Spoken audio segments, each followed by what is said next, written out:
Okay, guys, we're here in Amsterdam, and I'm here with Miguel. So, now, Miguel used to be TVC. That ball rolling, and to also like not have to take a job. I definitely Right. factored in a little bit of pay for me, well, minimum wage, honestly, but All right. I could, yeah, it's a lot of labor, and it's like I was losing money. I need to recuperate. So that happened in August, and things just started growing from there. Right at the tail end of the campaign, I started an event series. Back then it was called Skip the Small Talk, where it was like a gathering of people, and I would explicitly tell them, you can't talk about work, school, news, weather, football, and Right. all the usual small talk, and then they would use my card to like create conversations with all these strangers. And it was like I tried it, and then it was like a one-time experiment, and then by the end of it, everyone was like, this was great. I didn't know I needed this and craved this. You need to do this every week. And I'm like, nah, I don't have energy for every week, but we can do once a month, and I'm going to do the 10th one next week. And I've done, I think, 6 or 7 others in different cities.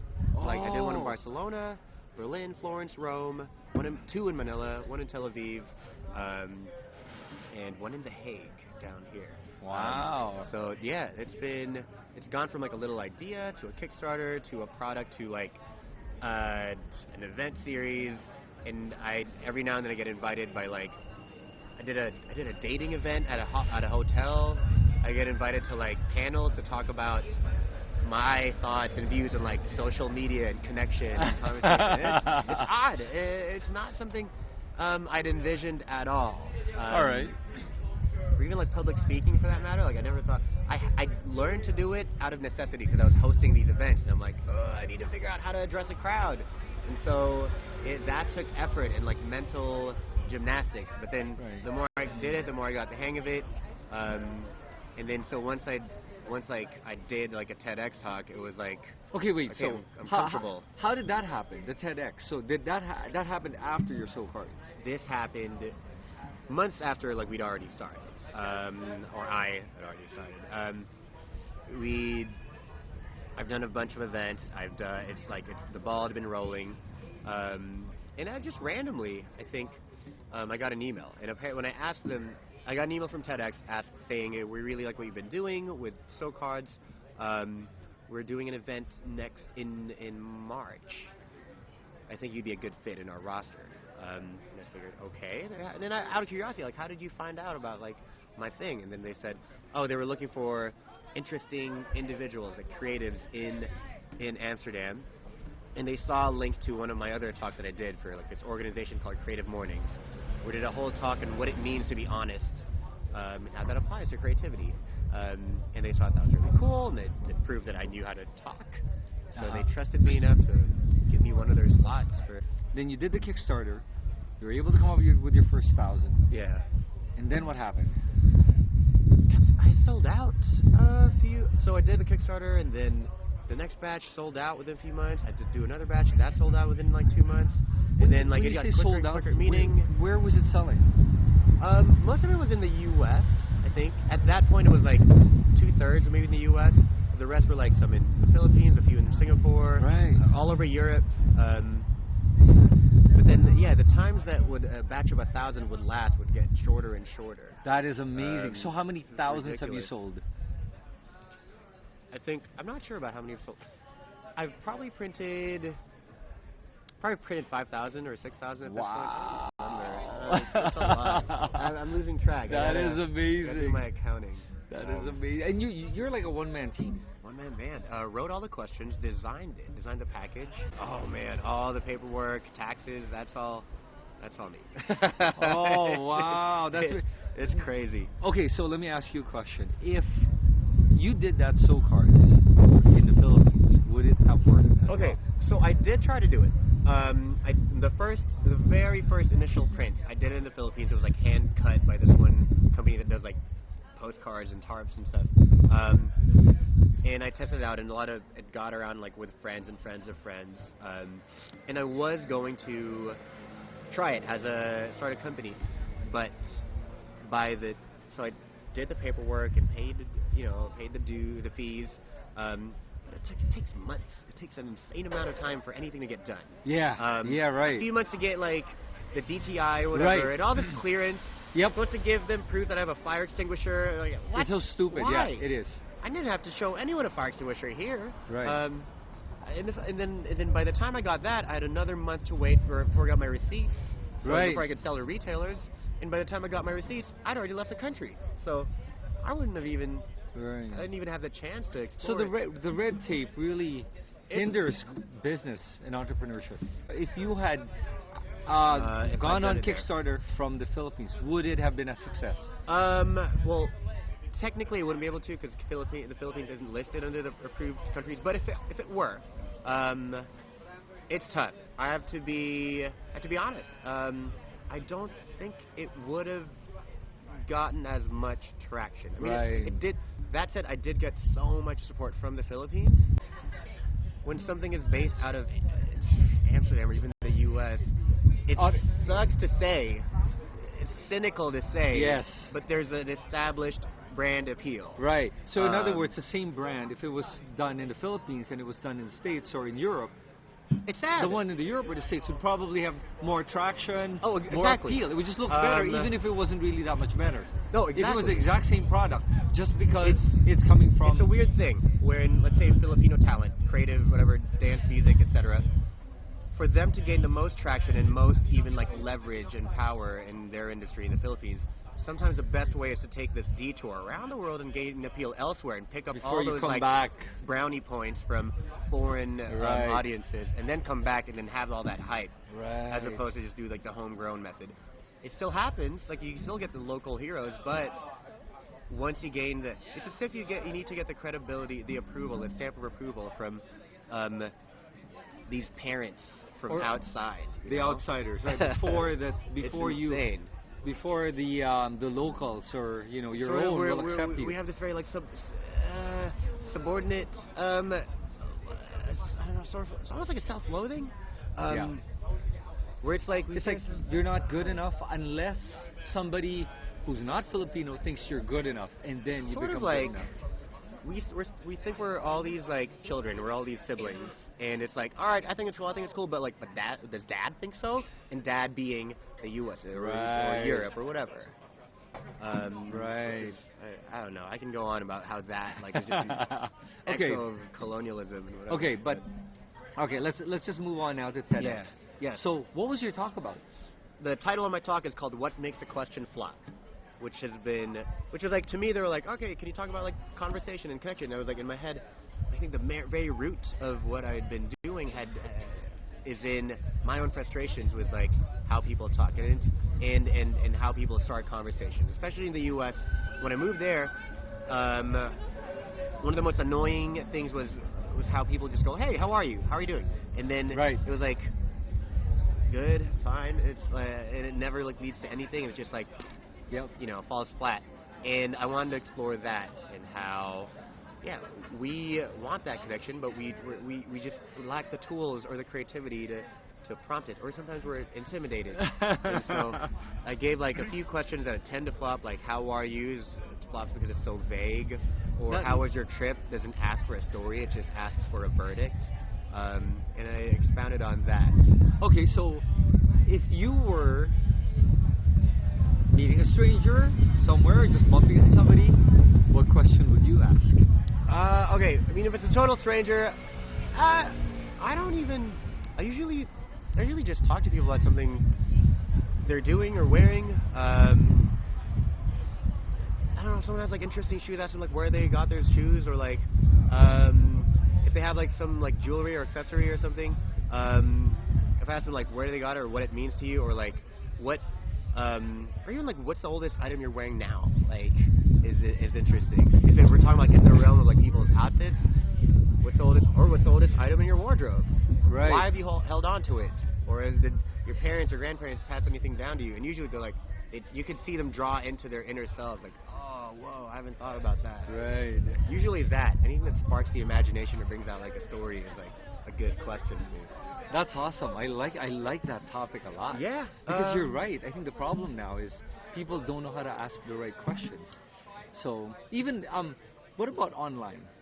If it was like a lot of people seem like there's a big trend towards online dating, for example. Right. And one of the things that I've noticed is that people will ask, or the girls will say, be more creative than asking me what I do or where I live. Yes. Yeah. What would be a good question to ask? Because I'm sure a lot of people are wondering, all these guys out there are wondering, what would be a good question to ask? Where do I start? I mean, I get it. I get where it's coming from, because when you ask like where I'm from, where I live, it's sort of you might as well exchange resumes. You know, you might as well like. Or what do you do? To me, it's like if everyone theoretically had their own Wikipedia page, ask me things that you wouldn't find there. Right. Let's see. What I do like to. If I'm on a date, I know it's like if I want to cut straight to a personal, the personal side, I could ask like, when you get angry, are you more like your mom or your dad? Oh, hey, because that's a people good are one. like, people are always like, I'm not like my parents. I don't know, but it always comes out. People are always like their parents. It's inescapable, and it especially comes out when we're under stress. And when we handle a conflict, it's we swing either way, or some weird combination of both.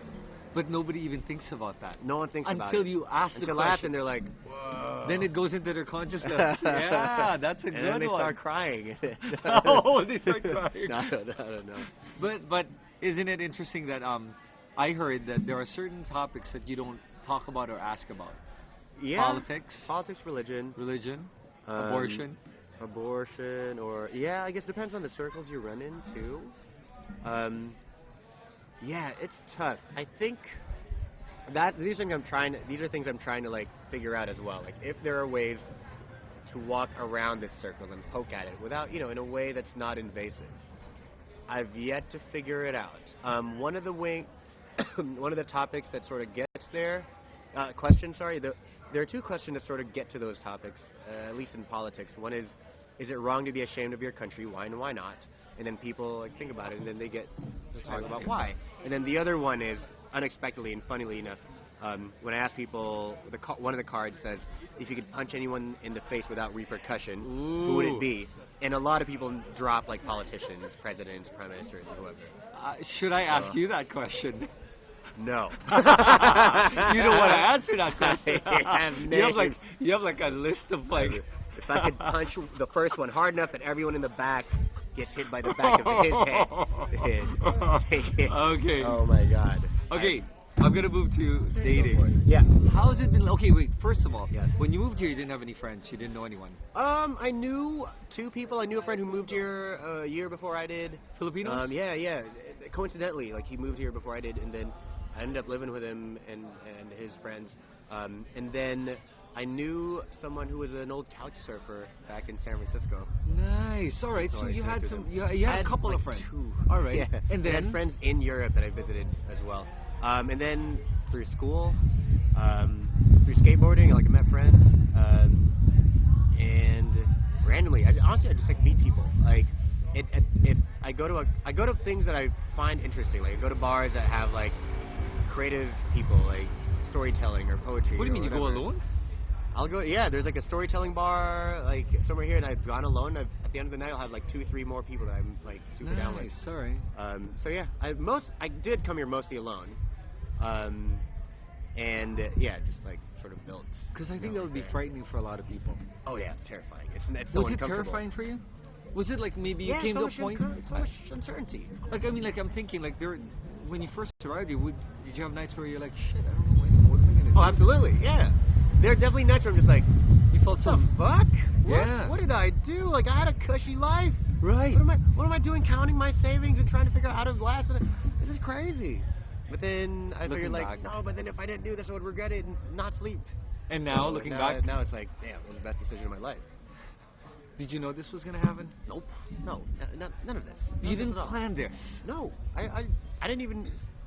When I said yes to going to Amsterdam, I'd been here for like less than 24 hours at some point as a stopover.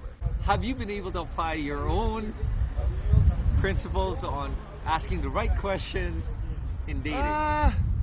No. So the thing is, I don't approach I never approach a date with like a set of questions. I did meet a girl who had 5 questions that like she would ask every guy. What? Okay. Which was interesting. Which is a good filter anyway. to me, I don't have like a set number of questions that I want to ask, but I do come in knowing that I'm just there to listen. Right. I'm just there to like find things out. Like I don't come in with a goal like, oh, I gotta make this girl like me. Right. It's more like, to me, it's more of like, actually, I want to know if I like her. Like, I Right. want to know if if we're a good fit. So I want to find out if our sense of humor is the same. I want to find out if we both have like a sense of direction or ambition or something. Right. And I want to find out if actually I just want to know how like conversation feels, and that's Right. really it. To me, it's like if I come in with a strategy and like a bunch of bullet points, I've already sort of failed. I'm already setting myself up for disappointment. Of course. Because there's no but- authenticity No, to that, right? If it's, and I don't really filter myself. I don't adjust myself too much if it's on a date. Because if I act like myself and they don't get me or whatever, then that just means we're not meant to be. Right. But yeah, I guess in a general sense, I do approach dates asking more questions and expressing more of like my views. Wow. Right. Just because, I don't know, I'm curious. And it's like, I get tired of talking about my own stuff. You know? Okay, if you were going to give any advice to all the people that are graduating Graduating, where? from school, college, university, what advice would you give them? Whoa. Oh, man. What would I give now? If I were to give myself advice when I was graduating.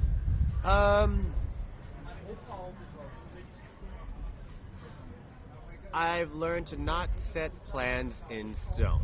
Or at least like not in a way that, don't set any titles, ideal, salary, house, whatever, possessions in stone.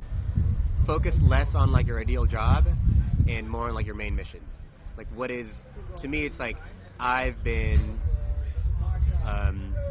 like focus on the difference between how the world is and how the world ought to be, and what you can do to bring it more towards where it ought to be, at least in your opinion. Right. And that's sort of like what I've been doing anyway. Like I believe the world should have like better, deeper conversations, and we shouldn't be afraid of like those connections. And I found some way to contribute towards that. And I think it, as long as you have your mission and whatever job you take like aligns with that, then you'll be happy. So what was your mission before, and did it change, or has it always been the same? I didn't have a mission before. Okay, so I when didn't have a mission before. Okay, so when did this come out? Like, what happened? Like, I think when I was like directing, like my mission was like more of like, I enjoyed it. If you're good at if you're good at what you do and you happen to enjoy it and you make money off it, that's gold. And that was it. That was like, that made me happy, and that was your mission before. To me, it was like, find what you love and figure out how to do it forever. You know? All right. But then I realized I still do it. I still love it. But it's also like something more sustainable is find what gives you like a sense of purpose and find what helps you like contribute to those around you. So but you're saying that now because you kind of figured it out. Yeah. But like, how do you? Like, people are probably going, okay, you figured it out, but how am I gonna figure it out? I figured it out because I kept thinking about what frustrates me.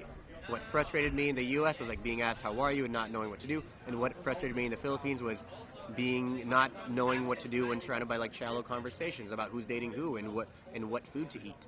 Like, and so I was like, how do I break these two like cycles? And then that's how you formulated your mission. Sort of. But I also like, in practical means, I also wrote down a lot of ideas whenever I was like, mad. Okay. Oh, so there. So that was also That's very concrete advice. If you have an idea, write it down. Keep it somewhere where you could access it anytime. So it was an idea you had for a while. It was On one top of of them. a lot of different ideas. It was one of them for sure, and then sort of let it simmer. Ah. Yeah. From the time you wrote it to the time that you actually created it, how long did it take? Whoa. Oh man, actually not long. The first time I came up with the idea, I was in Berlin, and then I was on a trip to Berlin, and then when I made it, like wrote it down the questions and designed it, was like 2 weeks after that time. Oh, there's some value in there. I'll tell you what I learned from it. Sure. Sometimes you just gotta jump. Oh, for sure. Yeah, it's always a leap. Yeah, So a leap of faith without knowing what's going to happen, if you're going to die or if you're going to live, but just jump. Yeah, we're gonna die anyway, you know. Right, so you might as well have fun while doing it, right? Yeah. We're all wasting away day by day. So might as well like make it worth it. Miguel, thank you for your Oh, story. thank you. And thanks for the beer. Oh, for Cheers. sure. Yeah, Mine's you're empty. done. And I hope you guys learned something from Miguel's Hope story. so.